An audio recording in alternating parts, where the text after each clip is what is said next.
Last June, our first guest organized a rally in Niagara Falls, standing up for Black lives. She expected a few hundred people to attend, but the peaceful demonstration ended up drawing close to 4,000 and influenced other rallies in the region. Sherri Darlene joins us now on The Source. Welcome, Sherri.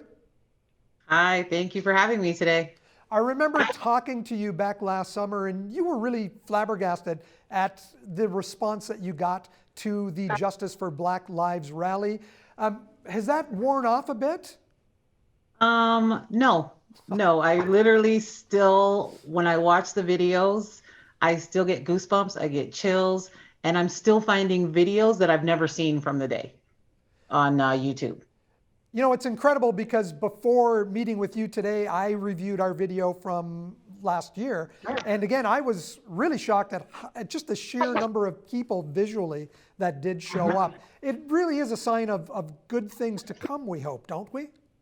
It is, especially with who they had in the White House in the United States. I think we can all collectively agree that, I know for myself as a Black person, I felt like we were going backwards in the race category. And to see the people come out on June 6th, that restored my faith and my hope, especially in my own region, because this is where I've been victimized my whole life for having Black skin. So I really didn't believe that I had that kind of allyship here.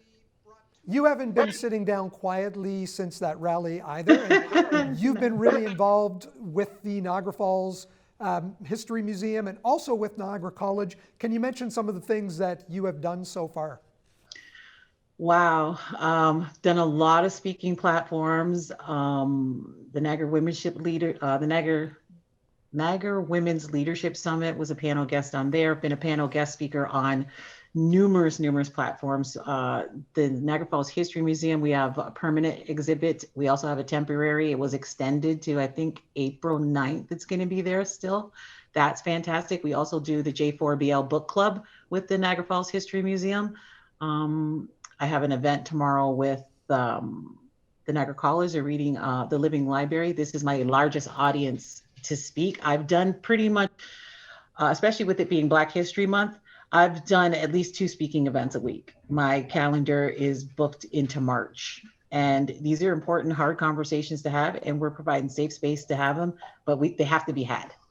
You also met with Niagara College, went over their Black history resources, and created a pamphlet along with them. Can you explain a little bit about that? We haven't created the pamphlet yet. It's basically, they've kind of let me know what they have. They want to upgrade their resources. So the more I read, like I'm reading books like you wouldn't believe now, but the more I read, if I think it's would fit well with what they need, then I'll suggest it. I also have my mother on it. Like, here, read this book for me. Tell me what you think.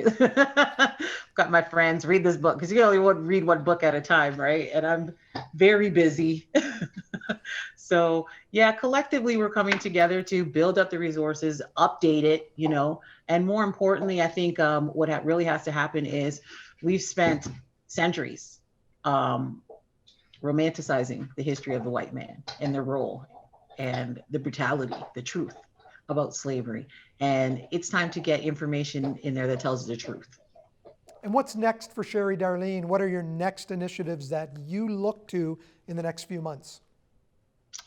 Just to keep climbing up that ladder in the speaking events and growing the audience, my audience numbers, because the more ears I have, the more, the more allies I have in this for the movement. This is a huge, massive movement. And again, nothing has changed with what Black people have been saying. The difference is we now have white people saying, okay, we don't want to be a part of this anymore. And the problem is there's fires everywhere. So it's not just one area. We're dealing with a system that is not broke at all. It is designed to operate exactly how it's operating. So it has to be dismantled. But there's so many areas. Every system is tainted with racism. Every system. And it was designed that way. And we have to dismantle it. And we're going to have, it's huge. It's massive. Like, we've had to have, the more people we can get in this movement, and got to have thick skin though. Can't do this if you don't have thick skin. And that goes for white people too. If you're going to link your arm with me and you're going to do this with me, you better have some thick skin. Sherri, thank you for joining, and keep up the fight.